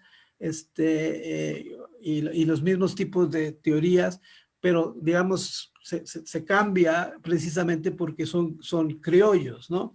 Y este criollismo genera pues una diferenciación de las posiciones y hasta un cierto conflicto frente a las posiciones europeas, ¿no? Y aquí no es el caso, pero tú dices que empieza a haber eso. Entonces, la pregunta es si ves tú una especie de desarrollo de esa posibilidad de que el cambio de sitio te genere nuevos intereses y nuevas visiones que no que te hagan un radical revolucionario, pero sí que te lleven a cambiarte primero a ti mismo y luego a tratar de cambiar lo que estás diciendo.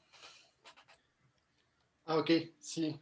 Sí, claro, creo que, bueno, la pregunta general que planteas creo que es la pregunta, ¿no? Que por lo menos en esta presentación traté de desarrollar, ¿no? O sea, ¿qué es lo que cambia, no? O sea, ¿cómo cambia su visión cuando se traslada de España a América, ¿no? Y bueno, y luego cómo otra vez regresa, ¿no? O sea, como la cuestión.